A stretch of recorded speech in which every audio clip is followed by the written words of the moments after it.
ગુજરાતમાં હાલ ચૂંટણીનો માહોલ બરાબરનો જામ્યો છે ત્યારે ભાજપ, કોંગ્રેસ અને આમ આદમી પાર્ટીની સેન્સ પ્રક્રિયા બાદ હવે ઉમેદવારોને ફાઇનલ કરવાને લઈને બેઠકોનો દોર જામ્યો છે.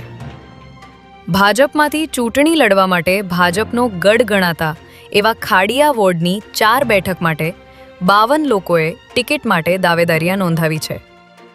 કોંગ્રેસ દ્વારા રાજીવ ગાંધી ભવન ખાતે એઆઈસીસીના નવા 2 સહપ્રભારીની હાજરીમાં બેઠકોનો ધમધમાટ જોવા મળ્યો છે. જ્યારે એઆઈએમઆઈએમના વડા અસદુદ્દીન ઓવૈસી ખાનપુરના ભાજપ કાર્યાલયની સામે સભા યોજી ચૂંટણીનો શંખનાદ કરશે.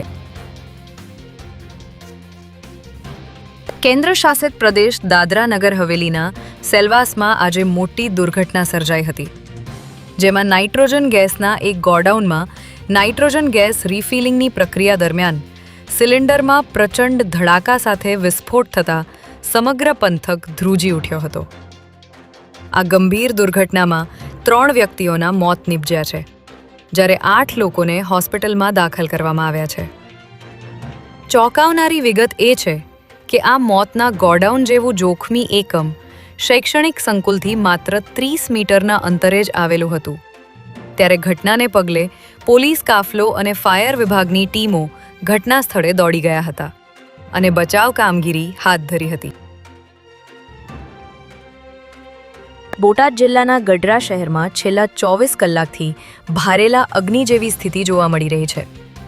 શહેરના વિંછિયાપરા વિસ્તારમાં ગઈકાલે રાત્રે ફરી એકવાર 2 જૂથ વચ્ચે હિંસક બબાલ થતાં અફરાતફરી મચી ગઈ હતી.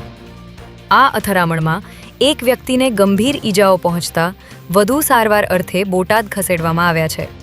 ત્યારે ઘટનાને પગલે જિલ્લા પોલીસ વડા સહિતનો મોટો કાફલો ગઢડામાં ઉતારી દેવામાં આવ્યો હતો અને પરિસ્થિતિ કાબૂમાં લેવામાં આવી હતી. ત્યારે પોલીસ દ્વારા વિંછિયાપરા વિસ્તારમાં સઘન કોમ્બિંગ હાથ ધરવામાં આવ્યું છે.